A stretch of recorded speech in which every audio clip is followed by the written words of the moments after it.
if I can help someone in any way, whether that's a coworker or anybody, I'm going to do it. If I can impart any wisdom or any lessons that I've learned or mistakes that I've made, I'm happy to do it. I feel like that's a little bit of our duty as not only a firefighter, but as a person. Hi, I'm Nick Warner.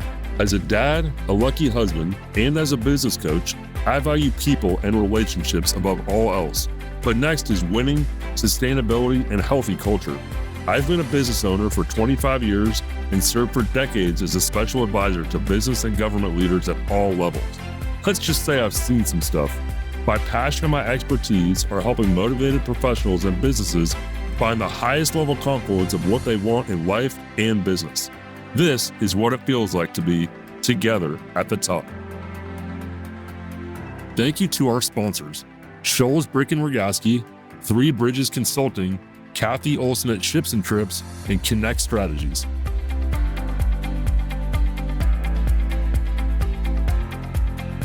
Greg Reynolds was a Major League Baseball player for the Colorado Rockies and Cincinnati Reds from 2008 to 2013. Greg was the second overall draft pick in the 2006 Major League Baseball draft. He also spent some time playing professionally in Japan, which I can't wait to hear about. Greg is now reemerging in a second career as a firefighter in Marin County, which is just north of San Francisco. I've been angling for this interview since I met Greg several years ago. Hey, Greg, where are you today? And say hello to the people of Together at the Top. Hey, everyone. Thanks for having me, Nick. I'm in my house in Granite Bay. Looking forward to doing this, and thanks for having me. I love interviewing leaders and emerging leaders, and I think of you as both, really.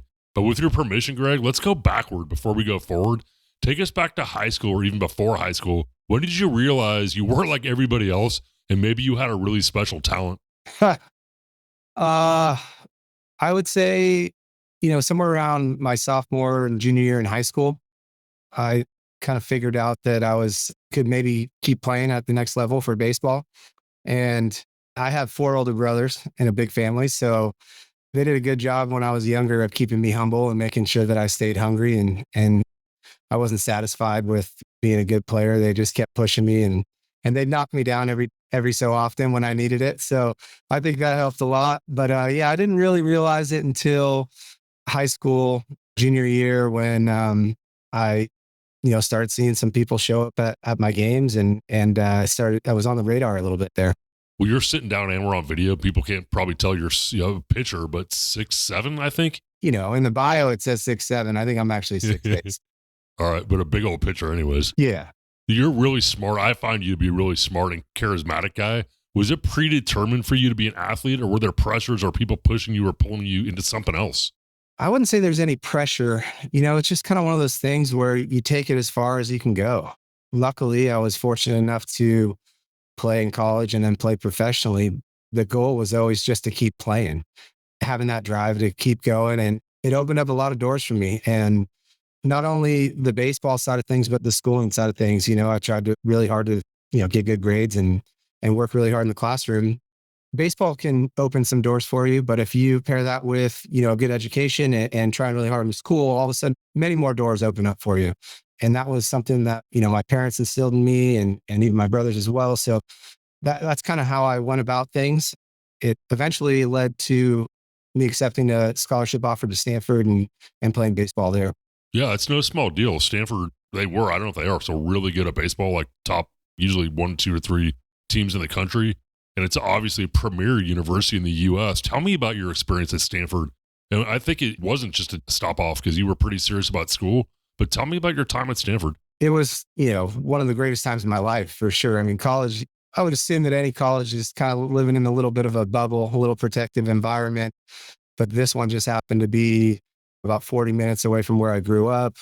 It was just the things that I was exposed to coming from Pacifica, California is where I grew up, and it's a kind of a small town and it's kind of a blue collar town. And so going to an environment where I was exposed to so many different cultures and different people and, learning how to be an adult and learn things like time management and being around such great people, in general. They're just, not only are they smart and they have all these cool hobbies and do all these extracurricular activities, but they're just great people around there. I still love going back. I visit all the time as much as I can.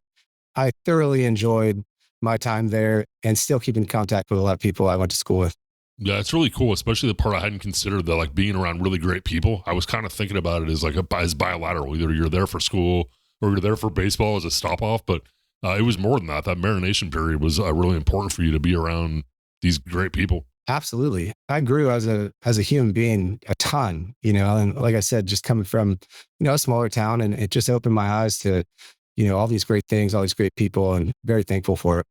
Did college sports at that level, like especially being away from home, even though you're close, you're still away from home, being away from home, all the media exposure, did that impact you, especially since you were going to go on to be a really highly, touted draft pick for Major League Baseball, second overall pick? Did that impact you when you started to see it and people started to treat you a certain way? When I first got there, the schooling was difficult, but I also got humbled baseball wise my freshman year. And that was big for me, I think. Looking back, it was terrible at the time. But I went from being a very, highly recruited high school baseball player to now I'm playing with people that are very good, playing against great competition. And, I went from just being able to rely on just pure stuff and kind of blowing people away in high school. And then all of a sudden, you can't do that anymore. You have to kind of adapt. And it took me a while. My freshman year, I got hit around quite a bit, battled a little bit of an injury and stuff like that. But so I think just being humbled that early on, it made me hungrier. It was like kind of sink or swim time. So once I got there and looked around, and I noticed that I needed to change physically, I thought I was there. My mental approach to everything had to change. I had to become more of a pitcher. I had to locate. I learned real quick that the location of your pitches is the biggest thing there. Your stuff is good enough if you're there, but being able to consistently put the ball where you want, that was the ticket, and the stuff would kind of just take care of itself from there. But yeah, I don't know, I didn't really feel any pressure once things started getting rolling. It was just exciting. I didn't expect it. Yeah, I was hoping for it. I was dreaming for it, but I was just like, I was along for the ride, and I was putting everything I possibly could into it to make sure it happened. I had a cup of coffee in Division II sports at UC Davis, and it was a lot just that one year I redshirted. For you, how do you balance those things? Like major Division I, you probably have a twinkle in your eye of, oh, I might actually be able to play at the next level. People are telling you that, but Stanford's no joke, and you're a smart guy, and you weren't there on a just hang out for a minute, go to the majors. How'd you adjust to that? It was difficult. I look back on the days that I had when I was there, and I don't know how I had the energy to do all these things. A typical day would be, morning workouts at 6 a.m., go get breakfast, go to class until noon, practice at 1, get done at 4 or 5, go to dinner, homework or studying or, whatever needed to do, and then sleep.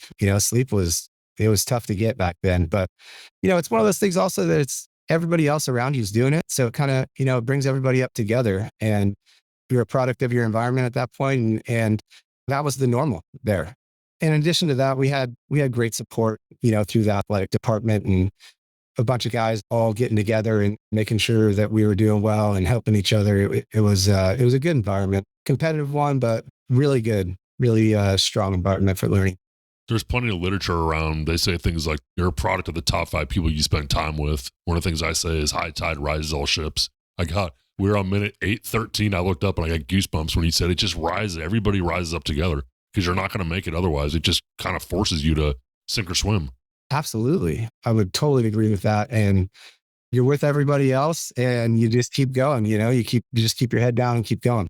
I heard this really interesting thing from a new client of mine. We're still kind of working on the onboarding process and getting to know each other, but he seems happy to me. He's very successful. But when I poke at him about like, what are you doing here with me? What are we working on? He's very frustrated that people around him aren't excellent. They're not striving to be excellent. There's like mediocrity in the water, and it's driving him crazy. You strike me as the opposite, the inverse in your Stanford experience. I would agree with that. The people there in the network there, it produces those types. Like you said, it's either sink or swim, and then you can get left behind real easy. And, you did see some people like that, and you just have to strive to stay at the top and stay with your peers. Some of this I think I know, and I read up some, but I'm blurry on some of this. So college to the minors, correct? Yes. Did you go from Stanford to the minors, and you did not finish Stanford at that time? Correct. How did that next phase work, where you're doing well at Stanford, you're locating your pitches, figuring out I can't blow people around, away with a 90-mile-an-hour fastball anymore. I need more than that. So I'm making some of this up from 1 pitch to 3.5 pitches, one being a fastball, one being a changeup that looks like a fastball. So what happens after Stanford? I was there for 3 years. In college baseball, you are eligible to be drafted after your junior year. You can also get drafted after your senior year, but if you're going to be in the top rounds or one of the top picks, your junior year is your big year. I had a really solid junior year and it ended very well. I went on a really good hot streak leading right into the draft. I, got drafted number 2 overall by the Rockies and I ended up leaving a year early. I was okay with that because this was my shot, right? This is what I've been working for and I could always go back, which I ultimately did about 10 years later to finish up my degree. But everything that I was working for baseball wise, there it was. The draft came and I was ready to go. And in baseball, unlike football or basketball, you spend a lot of time in the minor leagues. You're not just right onto the team. You have to spend most of the time years working your way up. Everybody always says it's a repetition sport. And it's true. You need the reps in the minor leagues, and you just need to get all those at-bats or those pitching outings, or you need to get those under your belt because, still to this day, anybody watches a baseball game, they're probably going to see something they haven't seen before. No matter how many games, there's always those times where like, whoa, I never saw that before. You have to just have that urge to just keep learning, keep your eyes open for any way that you could get better and keep yourself going forward. Really different atmosphere it dawns on me from Stanford, where you're describing being around really high level, motivated, educated on their way to being educated. And then you get to the minor leagues where, I have to question the Rockies. Like, if you're the Rockies, why are you taking a pitcher at number 2? Like, there hasn't been a good pitcher to the Rockies ever. Why aren't you taking a first baseman or a center fielder who hits 1 million home runs like Todd Helton? In some ways, I feel like you were set up for trouble because of getting drafted by the Rockies. But I know I'm skipping ahead. What was the difference for you from going from this like really highly motivated, educated Stanford to something different in the minors? If anything, it narrowed my focus. When I was in school and in college, I was spread pretty thin. Just having the baseball opportunity, it kind of allowed me to just go all in, right? Have this all in attitude. And that was not only during the season, but in the off season. Everything I did was to keep my body going, be ready for the next season, to make gains leading into the next season. It was just, allowed me to just focus on one thing, and that was just baseball. And that was refreshing. And like I said, I'd worked for so long that I was just excited to have that shot and that opportunity to give it a go. So you went from Palo Alto, Stanford to where? My first professional team was in Modesto, California, Whoa. the Modesto Nuts, which was really very cool. At that time, that was high A for the Rockies. There's a rookie ball league. There's a low A, high A, double A, and triple A, and then the major leagues.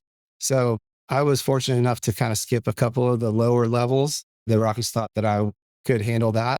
I felt that way too, but it was pretty fun to be close to home. My family could still come to the games. I could see on off days, or, I could jump home and see friends or whatnot. But it was a bit of an adjustment. You're going from a really nice university with the best facilities, and, all of a sudden now you're playing in professional baseball. It's a step down as far as like your travel and the fields you're playing on. And it's kind of like, wow, I just went from this great university and now I've played in the minor leagues. And it was a little rough. It was a bit of an adjustment, but it's one of those things where everybody's doing it and that's just part of the process. So you take what you can while you're doing it and then you just run with it. It's interesting because it makes me think a little bit about going from college straight to the workforce a little bit, where it's like, I had a glorious college run and it was awesome. And now I'm like entry level-ish. Granted, you're a baseball player, entry level, but it wasn't exactly like an ascension where you're like, wow, I've really made it. It's like, this is a hard seat on this bus and there's 14 people in the stands. You're not in Stanford anymore. But just like any workforce, Greg, you must have good bosses and mentors and similarly bad bosses and mentors. What are some of the negative lessons you learned and took with you, and also some of the positive from those early stages of your first career? I'll start with the positives. It's just when you're out there, you're never going to really be successful until you truly believe inside yourself that you belong there. And that's hard to prove to yourself sometimes. And it was definitely hard to prove in the major leagues, but even in the minor leagues. And obviously having a little bit of success helps with that. You just have to have that true belief. You have to have that reflection where you really just have to dig down and believe in yourself while you're doing it. And so that's one of the big positives that I learned is how trusting myself, trusting my abilities. And then, in the process, I was learning how to manage games and evolve as a pitcher and really learn to kind of elevate my game as I was going. The negatives, once you're in professional sports, it's a business. Everybody's fighting for their job, and rightfully so, right? Everybody wants to keep playing. Everybody wants to move on to the next level. You're on a team, but in professional sports, you got to produce or else you're gone. You have to balance that thing. You're going from, school where it's very, pure, you're in college, guys are on scholarship and there's like a money element a little bit. And when I was going through school, there wasn't any of this NIL money or, wasn't nearly a business like it is today. But the big, thing was people are not necessarily rooting for you. They're on your team too. Everybody's kind of looking out for themselves. And that was kind of a big learning moment for me. I went from everything about the team, and there's times when that could be really negative for a team, and the product and the wins don't come when you're thinking like that. So if anything, I learned just to be a good teammate and pick each other up when they need it. Everybody will do better if we're all together. And that's hard sometimes in professional sports, but that was probably one of the bigger lessons that I learned real quick, out in Modesto. Yeah, it's amazing how, I don't know, I mean, sports, it's still a business, but it's sports, and how some of these things translate like right to the workforce. When you talk about team and maybe rooting for each other, maybe not rooting for each other. It also strikes me, tell me if this is true in the majors. I think about this for basketball and baseball. If your team wins, it's really good for you. You're probably going to get picked up either there or somewhere else because you've been in a winning atmosphere. You've probably played some sort of bit role, but in the minors, you brought it up, and I've been like mildly conscious of this when I watch like a minor league baseball game and think about it, is it's really an individual sport. I mean, if the Modesto Nuts win, is it that big of a deal for you for your next contract? It's just about your ERA and strikeouts and that sort of thing. Yep, exactly right. The importance is on developing players. Even the organization has that. They want good players to develop in their minor league system. It's not always about winning in the minor leagues. Winning is great. And you're right. If you have proved that you are part of a winning team, you'll get more opportunities because you've been there, you know what it takes, and you can kind of guide some other people that haven't been there. Just by being on, winning teams or, winning a World Series or winning any sort of championship, you kind of ultimately have that, you kind of saddle with that leadership role, because you've been there. You can impart a lot of things that, oh, we did this on the, our other team. You can impart that stuff on your teammates wherever you are. Absolutely. All right, now take us to the majors. I can set it up fancy, but at some point you do well enough in the minors to get pulled up. I got called up for the first time when it was 2008. So I was 22. It was quick. I was coming off an injury the year before, and I felt like maybe it was a little quick, and I wasn't feeling my best health wise. But at that time, it's like, there's no complaints here. This is the big leagues, and this is my shot. This is everything that I've been dreaming of since I was a little kid. So that first year was really hard on me mentally. I didn't do well. I was expected, when you get drafted in number 2 overall or top 5 or, you're a first rounder, you're expected to perform, and the organization is counting on you to not be one of those wasted draft picks. And I don't think I was necessarily ready for that type of responsibility. And I didn't really realize it early on, but you kind of figure it out real quick. Like, they're expecting me to perform, and it is professional sports. It's the major leagues, and it's competitive. Someone's right behind you trying to take your job. When I was struggling, I had been humbled a little bit at Stanford, but then I kind of figured it out. And this one, it was kind of the same thing. I knew that I needed to just keep my head down, take my lumps. Some of the guys that I was playing with, they've all been there. Most people don't just go up there and start doing well. They have to figure it out. There's a transition period. And then it kind of goes back to what I was saying earlier is like, the success won't really come until you truly believe that you belong there. And that is much easier if you're doing well. Some people have that mentality and that confidence without success. They just know in their head, this is what they were meant to do. I kind of had to fight for that confidence a little bit and prove to myself that, I should be there, even though the numbers weren't great my first year, and didn't stop me from the ultimate goal of staying there in the major leagues. So you went from Colorado to at some point the Reds, as I understand it? I've played for Colorado. I ended up getting traded from Colorado to the Texas Rangers in 2012. I spent 1 year in AAA with the Texas Rangers in 2012. And then the following year, I signed with the Reds in 2013. Yeah, I went from the Rockies, the Rangers, the Reds.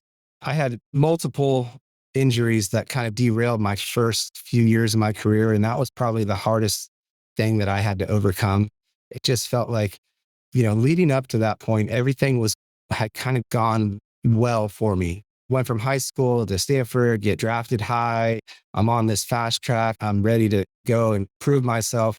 And then injury after injury, I had like 3 injuries in the first 4 years that just kind of derailed my development, kind of took a toll on me physically, but most of all, it was just mentally. It was really tough. Those injuries for athletes, it's a hard thing to overcome. But what I learned from it was just, there's no time to feel sorry for yourself. Unfortunately, I did feel sorry. I was like, this is not supposed to happen. I was feeling down. And at a certain point, I was like, I got to get over this. I'm going to put this behind me. I'm going to stop looking backwards. I'm going to start looking forwards. I'm going to give it everything I got to get back physically and mentally and really push through all those things. And then in 2013, it kind of came to a head where part of it was becoming a better pitcher and adding another pitch and adapting to what was happening in the game. The other part was just the mental part was probably bigger, that getting through those injuries. And then finally I was healthy and I produced a really good year in 2013. That's awesome.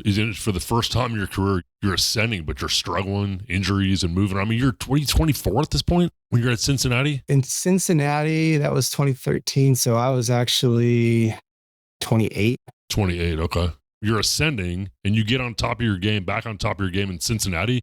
And then as I understand it, eventually you migrate, I guess would be the word, over to Japan. Tell us about that. In 2013, when I was with the Reds, I was having a good year and there were some Japanese teams that were starting to show up at my games and they were starting to scout me pretty hard and they were reaching out to my agent, trying to get me to go over there mid-season in 2013.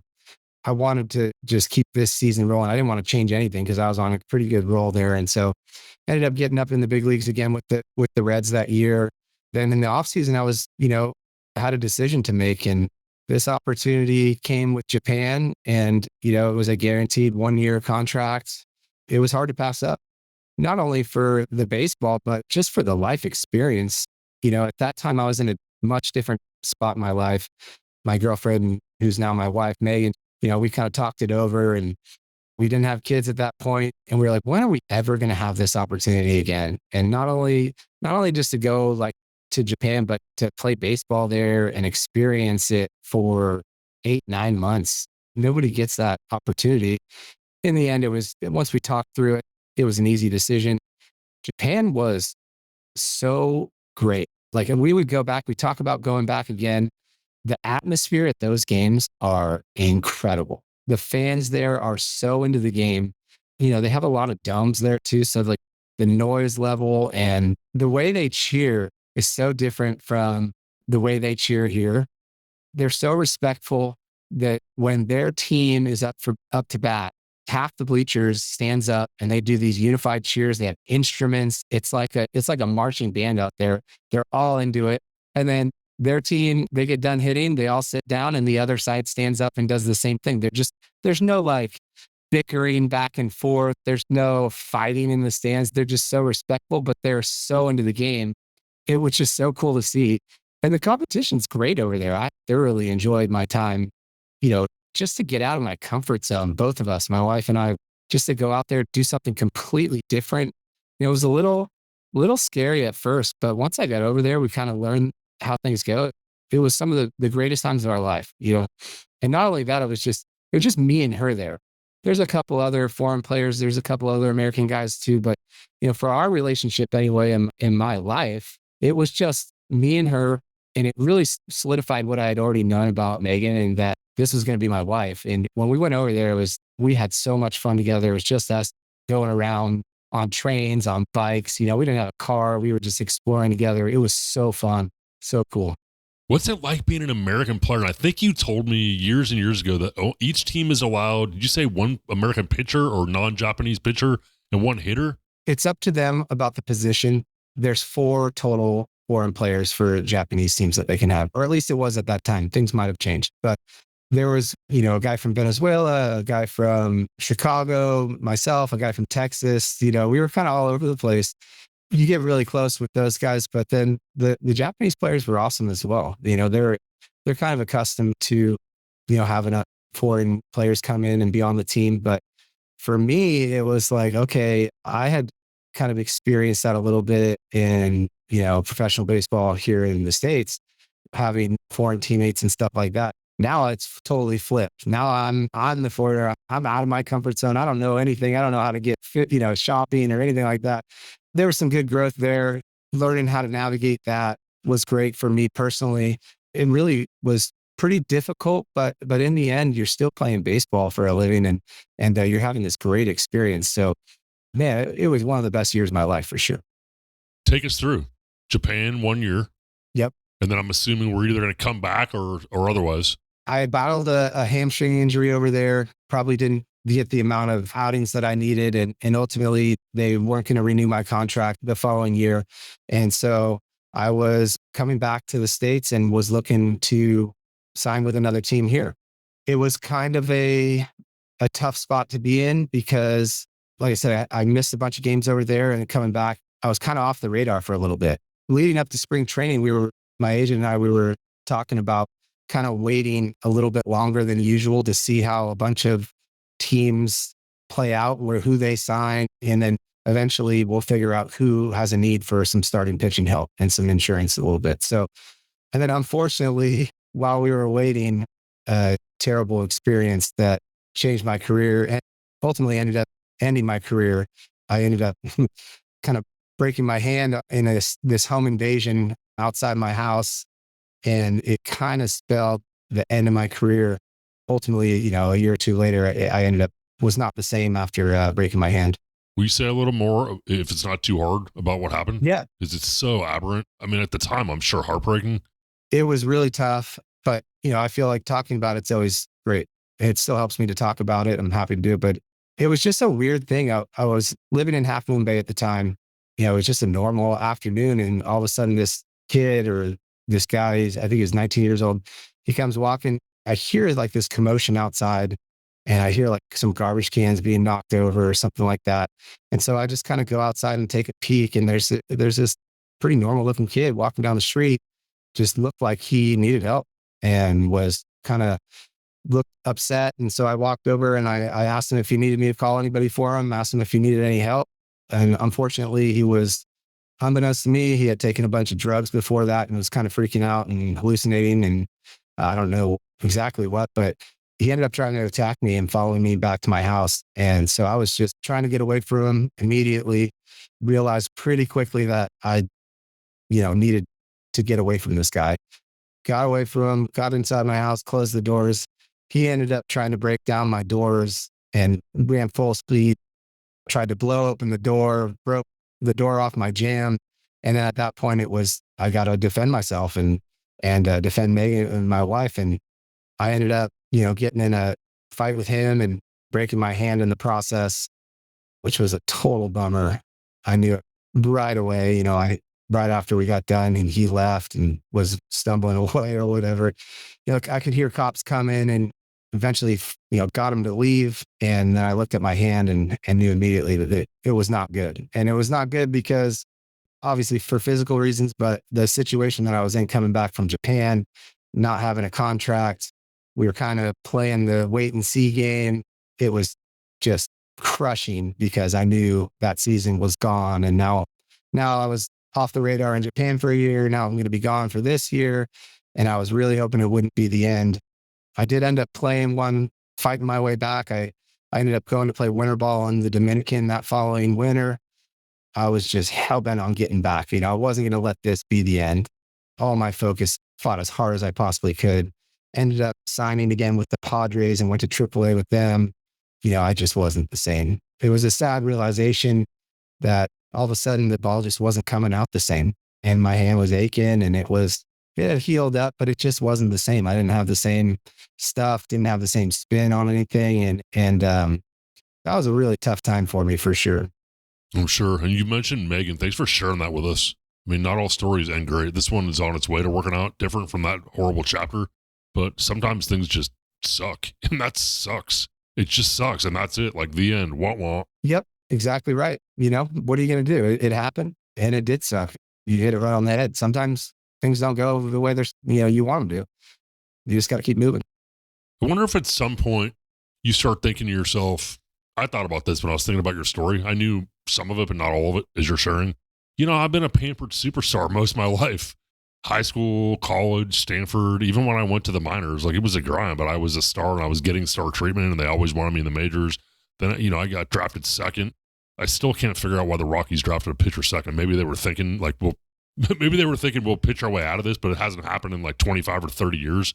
And then all of a sudden, for the first time, you run into like real trouble from, I wasn't quite ready when they pulled me up. What am I going to do? Say no to this like horrific experience with the guy where you broke your hand? Do you start thinking to yourself, maybe I am a grinder? Maybe I'm not saying you were a pretty boy, like pampered athlete, but I mean, at some point, does your mind start to shift a little bit? So like, maybe I can grind through whatever I need to do next. Absolutely. Especially the Stanford, coming from Stanford, it's like everybody thinks that, anybody who goes there is just like this spoon fed, golden spoon, has their life figured out. Through all the adversity, any professional athlete, no matter how good they are, no matter, if they made it, if they didn't, they're going to tell you that there's no other option than to grind it out. Like, especially the baseball season, it's so long. You play so many games. You're playing outside, peak summer. You're physically mentally exhausted. The whole thing is a grind for sure. You just take those little life lessons like you had, when I first got to Stanford, got humbled a little bit. I was on a good ride there, but inevitably something's going to happen. Injuries are going to happen. Things in your life will happen, outside of sports. Everybody has their stuff. You have no choice but to grind. No matter where you're coming from, no matter what background you are, in order to get there and continue to play, you better be willing to grind it out. And honestly, it's just a great lesson for your life. It's the same thing outside of sports. There's things that are going to happen that are not, you thought were going to be in the cards. And what choice do you have? You're going to sit around feeling sorry for yourself? No, I'm going to pick myself up and I'm going to just get back to work and try to make sure that those things don't happen again. Learn from some mistakes, but definitely grind it out. And inevitably things are going to happen again and again. And you just got to keep pushing through it.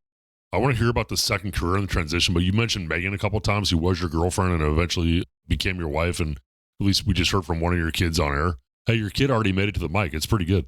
Tell me about the role of family and the role of Megan in your life then and now.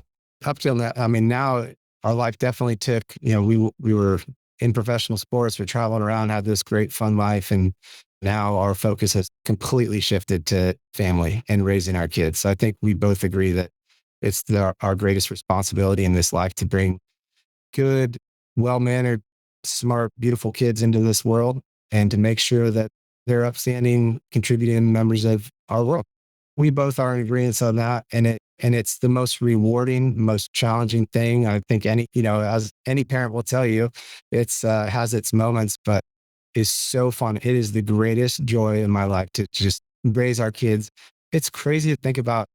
Megan and I, we have complete control over these, like the shape of these, like these kids, these human life, So it's like, you're just constantly trying to give them lessons, let them fail, like let them kind of figure it out, step in when you feel it's appropriate, but just be there for them. And we both love it. It's so fun. I'm hoping some people consume this on videos. They could see just the way you're lit up about it. It's fun to watch you in addition to hear you. And I think that's where it's at. Let's talk about money real quick. I'm curious about what you learned in your early success and seeing people around you making big money in terms of financial literacy. What would you tell anyone who comes into money and especially who makes it early? I would tell them to get someone that they trust to bounce stuff off of. There's obviously a ton of financial advisors out there, but having someone that you could absolutely trust and will teach you about things, have that mentor that's been in the investment world or in the financial world for a while and is willing to impart all their wisdom on you.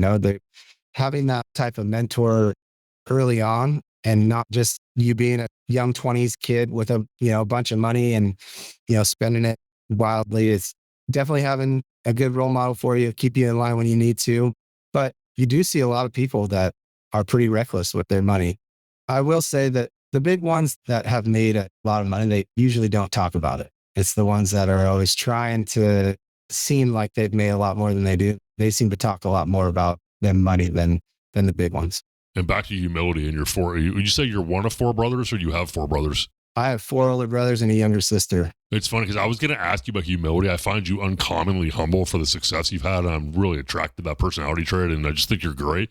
I didn't know you had all the older siblings. It explains so much. Yeah, of course. I was planning on all kinds of questions about that. And I think you disavowed me or explained it to me. No way. Very top of the siblings.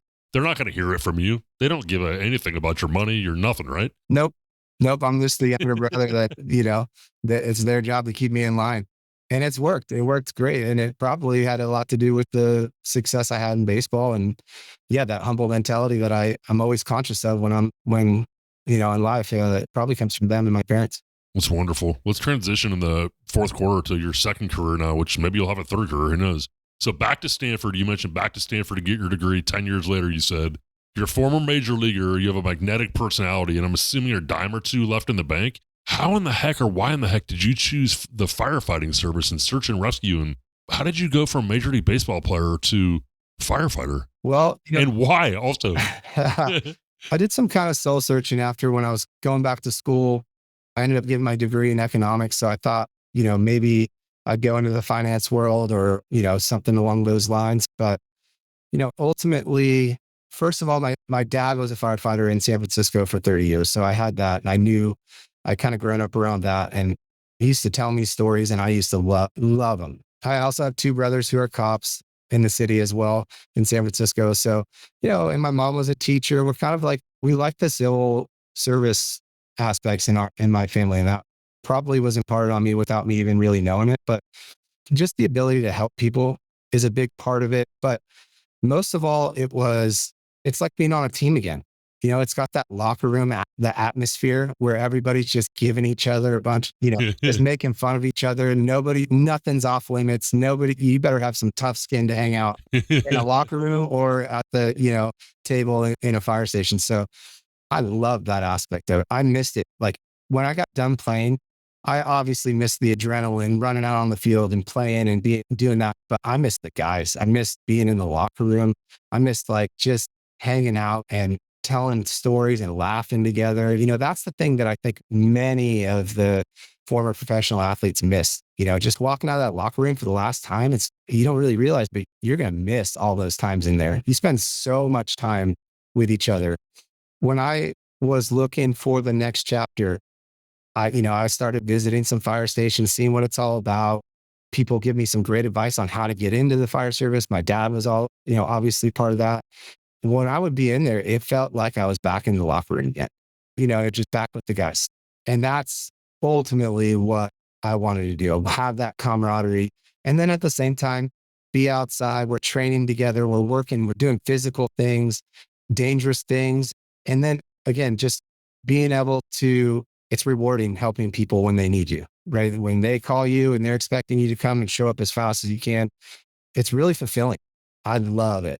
It is a great career. I would highly recommend anybody who feels, if any of the things I just said, strike you in any way, or, you like what I just said, I would highly recommend anybody to get into the career. It's a great career. Unbelievable for a guy. I mean, are you young 30s, mid 30s? I just turned 40 this year. Ooh, 40. I mean, for you to have these two really content rich careers and start to second career is just amazing. Now you're in a more traditional career path. I mean, firefighting is not exactly traditional. I mean, it's not like you're in an office or anything, but it's still more traditional than say Major League Baseball. So now in that more traditional career path, Greg, what are you good at or great at? And what do you still need to get better at for this next phase of your career? A lot like most other things, the fire services, you're always trying to improve. The guys have been doing the same stuff forever, but if you can find a way to be just a little bit more efficient, a little quicker, any of these little minutiae things that will help you, or any of these little tricks of the trade. Get more proficient on the technology, find a technology. Yeah. Right. And it's just any little thing that you can improve on, it's going to help you. You keep adding those little things up, that turns into a big thing, right? So that's always the mindset around, in the fire station. But, I think ultimately I've only been doing the fire service now for about 6 years.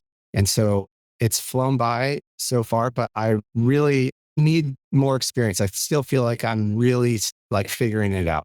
I feel confident in my abilities and doing anything that needed to be done and figuring it out when I'm there, but I don't have the experience yet. And so I'm really looking forward to that and just being there for a little bit longer and then just soaking up any of the veteran guys, soaking up their knowledge.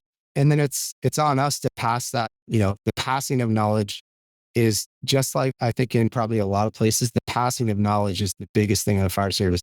Taking all those learning lessons that the veteran guys have, taking them, using them for yourself, and then also gaining some experience and passing that on to the next generation coming up. And that's the way that everything's going to get better. Like we're saying, that people are elevating other people, your product of your environment. That's the way to do it.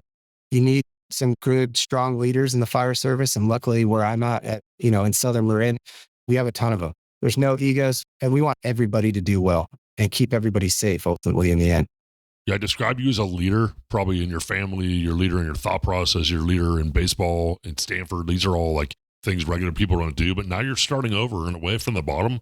And I suspect you're going to be just like the knowledge transfer is important from them to you right now. At some point, whether it's age or experience, it'll be your turn and you're going to get a tap on the shoulder and you'll be that leader. Absolutely. And I look forward to getting there. I'm just trying to take in as much as I can right now, but I enjoy helping people. If I can help someone in any way, whether that's a coworker or anybody, I'm going to do it. If I can impart any wisdom or any lessons that I've learned or mistakes that I've made, I'm happy to do it. I feel like that's kind of like a little bit of our duty as not only a firefighter, but as a person. Anybody curious why I asked Greg Reynolds to be on the show today or why I gravitate to him? If you're curious, listen to the clip we just had. It's so good. It's so good. It's so humble and it's so good. And I really appreciate hearing it. It's heartening, and knowing you chose public service and to help people is awesome. I'm in the help profession also. I didn't know that HELP until I have an MFCC that I see, and she goes, well, like you, Nick, I'm in the help profession. I love helping people. And it kind of spun my head around because that's what I love about being a business coach. I love it so much. I love helping people and learning also because I learn every single time I talk to somebody. But I really like helping people, and hearing you say that is heartening. It's soulful. Absolutely. And that's part of the fulfilling aspect that I love so much about the job. And that's why I'll do it for as long as I can, for sure. You down for a lightning round for the last 5 minutes? I'm in. All right. That's awesome. This has been so great. I wish we had more time. What motivates you at this stage of life and career? My family. Providing for my family, being a good role model for my kids, being the best husband, the best dad I can be. No doubt about it. My family's my ultimate motivation right now. What do you do for fun? I golf, I fish, chase around kids. The hobbies are a little limited right now. We're pretty busy with the kids, but if I had to pick one, I'd be going golfing right now. You'd be surprised. Well, you wouldn't be surprised. Turns out almost 6'6", former Major League starting pitcher can hit the snot out of the ball. I've only seen you play once, and I was like, oh my God, that's unbelievable. I will be calling you again for tournaments. What's the biggest professional mistake you've made so far to date, either in firefighting or in baseball? When I talked about some of the injuries that I had early on in my career, I feel like I wasted a good amount of time, like I said, feeling sorry for myself a little bit. And I kind of got off track there. Things just weren't going right. I look back and I said, I had like 6 to 7 months where I could have just been pushing myself, everything I possibly could do. I did to a certain extent, but I could have pushed harder, and it probably would have helped me in the long run for sure, but it would help me get back. I feel like around 2009, I had this little period where I didn't know if I was going to be successful playing baseball, and I was just feeling down. I was feeling pretty bad about it. And so I feel like I wasted time. I would just say, don't waste a day. Don't even give it a thought. The day is yours. Take everything you can from each day. That way you're not looking back saying, oh, I had that week or those months or that year where I didn't get any better. Part of my definition of humility is vulnerability. I don't know if that's a dictionary definition, but I appreciate you being vulnerable so we can learn from you. It happens to me to connect directly to humility. Absolutely. I would agree with the connection for sure. What's the best advice you've ever been given? Wow. One of my old teammates in Colorado said, what do you want to be remembered as? What do you want to be remembered by? Do you want to be remembered as the best baseball player in the world, or do you want to be remembered as a good person? And that stuck with me. That was really early on. And that stuck with me a lot. And it kind of kickstarted my way into, just being a good teammate, being there for guys. And I've always remembered it. And so my answer was be a good person always. If I end up being the best baseball player in the world too, then great. But I can absolutely control what kind of person I am. My attitude, I can control my work ethic and how I treat other people. And ultimately, I would like to be remembered as a good person. Well, you're off to a great start by me if I get a vote. That's what I'm attracted to most. I know I come from big business and politics. I know all kinds of athletes, politicians, CEOs. You've been on my radar because of the good people part, like the feet on the ground part. You've done a lot of things, but if I get to be a judge or an arbiter of fact, I think you're doing a great job in the being a great person part. And you've had a really interesting career and a half so far. Thank you. I appreciate you saying those things. I love talking to you, man. I feel the same way about you as well. Thank you. I appreciate that. What are you excited about going forward, and what should I have asked you that I didn't ask you, Greg? Oh, man. I'm excited. I don't know. That's a tough one. I mean, I've kind of talked to my family. I'm obviously excited to see my kids grow up and see what they become. I feel like I'm just in such a family mode right now with young kids that, I'm excited for the future of them and continuing on with them. I'm also excited for my kids to get into sports and to start playing. That's probably one of the things that's on my radar, to see if they have that little competitive edge and just kind of see what happens. They're getting to the point where they're going to start playing team sports here. And I'm excited to see what that brings and whether they're into it or not. It's totally up to them. I'm not going to push them either way, but I'm excited to see, if there's anything like that in there. That's awesome. So fun to hear about. I think you're one of the best we have to offer in humanity. I love the way you're thinking about things. I appreciate the chance to learn from you, especially over an hour. And I suspect the many people listening to the show will feel the same way. Greg Reynolds, you did a phenomenal job in this interview, phenomenal job in this podcast. So blessed to be able to learn from you. Thank you to the listeners of Together at the Top, and especially Riley Byrne, our producer, and his great team at Podigy Podcast. We'll see you next month on Together at the Top. Thanks, Nick. Thanks for having me. I thoroughly enjoyed it. Thank you so much for your time. Together at the Top thrives off listeners like you. To stay connected, follow our socials in the show notes and leave a review on Apple Podcasts. We will be releasing our show on the last Tuesday of every month. See you next time.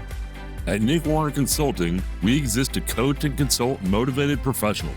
I meet with you on Zoom in focused 90-minute sessions, working toward your goals and developing next-level business skill sets.